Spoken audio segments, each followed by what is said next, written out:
ধর্ষণ খুনের প্রতিবাদীদের বিরুদ্ধে খুনের চেষ্টার ধারা, বারাসাতে ফের প্রশ্নের মুখে পুলিশ। জামিন অযোগ্য ধারায় পাকড়াও 18 জন। পরে ধৃতদের জামিন হলো আদালতে। মাথাভাঙাতেও আরজিকরের প্রতিবাদে ধুন্ধুমার, প্রতিবাদীদের মারধরে গ্রেফতার 3।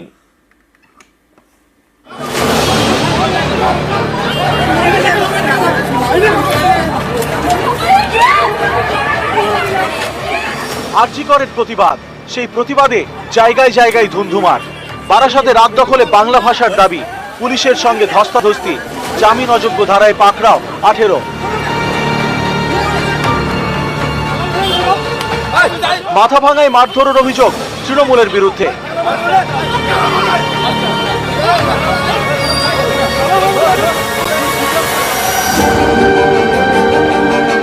হাসপাতালে মহিলা চিকিৎসককে ধর্ষণ খুন, আরজিকরের ঘটনায় তোলপাড়, দিকে দিকে চলছে প্রতিবাদ।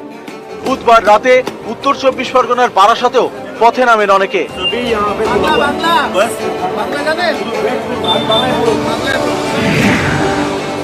প্রথমে প্রতিবাদ কর্মসূচি চলছিল বারাসাত ডাকবাংলো মোড়ে।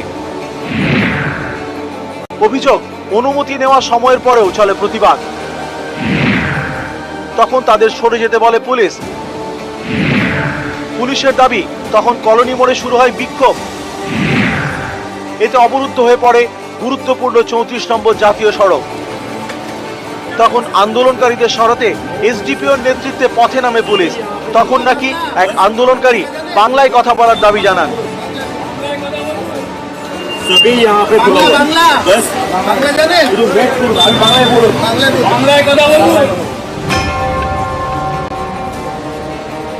এসডিপিও উনি হিন্দিতে কিছু একটা বলছিলেন, তো আমি হিন্দিটা সঠিক বুঝি না আর কি। আমি বাংলায় আর্জি জানিয়েছিলাম বলার, তো তার দরুন আমার সাথে এইসব হলো।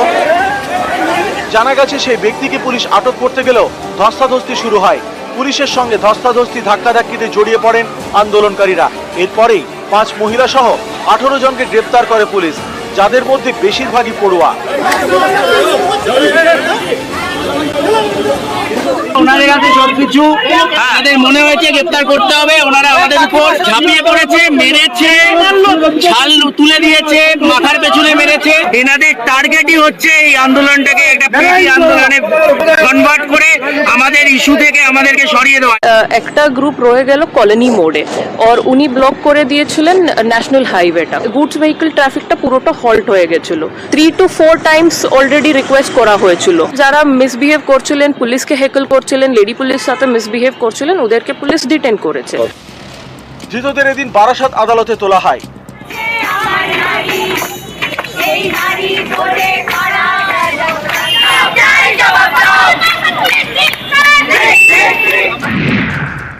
খুনের চেষ্টা সহ 14টি ধারায় মামলা করে পুলিশ। এর মধ্যে রয়েছে জামিন অযোগ্য ধারাও।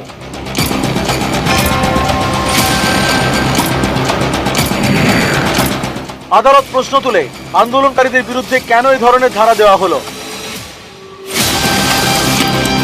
শেষ পর্যন্ত ধৃত সকলেরই জামিন মঞ্জুর করে বারাসাত আদালত।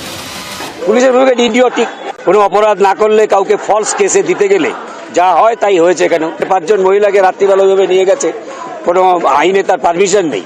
আর যে সমস্ত অ্যারেস্ট মেমোগুলো আছে, সেই অ্যারেস্ট মেমোতে কাকে কাকে খবর দিয়েছে, কোনো তার যাতে নিয়ারেস্ট রিলেটিভ কাউকে খবর দেয়নি, কারোর কাছে সিগনেচার নেই, কিচ্ছু নেই।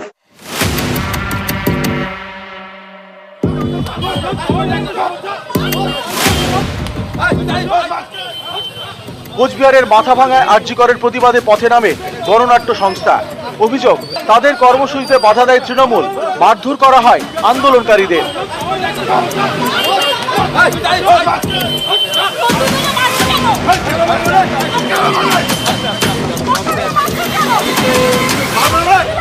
নন পলিটিক্যাল ব্যানারে পলিটিক্স করার চেষ্টা করছে, এটার বিরুদ্ধে আমরা এটাকে ধিক্কার জানাচ্ছি। পিছনে বিজেপি এবং সিপিএম রাজনীতি করছে। কোচবিহারে যে রাজনৈতিক দুর্বৃত্তায়ন হচ্ছে পুলিশের মদতে, এটা তার একটা খণ্ডচিত্র। এইটা যে আক্রমণের ঘটনা ঘটবে, এটা জেলার পুলিশ সুপার দ্যুতিমান ভট্টাচার্য জানতেন। দেখা মাত্র বলে যে এগুলো মুছতে হবে তোমাকে, ও বললো যে আমি এগুলো মুছবো না, এটি হচ্ছে অপরাধ। তারপরে ওর উপর ঝাঁপিয়ে পড়ে। ওর পরিচয়টা হচ্ছে ও গণনাট্য এবং নাট্যকর্মী হিসেবে দীর্ঘদিন ধরে আছে। ও আমাদের পার্টির একজন 2000 সাল থেকে আমাদের পার্টির সদস্য। পরে অভিযোগের ভিত্তিতে 3 জনকে গ্রেপ্তার করে পুলিশ।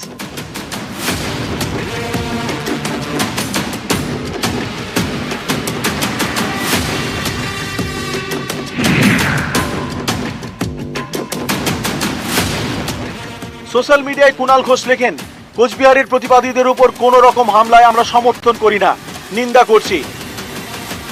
মাথা ভাঙার ঘটনা অত্যন্ত নিন্দনীয়, এটাকে আমরা ধিক্কার জানাচ্ছি, প্রতিবাদ করছি। যিনি ওখানকার ব্লক সভাপতি, তিনি ঘটনা ঘটার পর বিষয়টি যাতে উত্তেজনা না ছড়ায় বা যারা করেছে তাদেরকে তিনি সেখান থেকে সরিয়ে দেওয়ার জন্যই গিয়েছেন।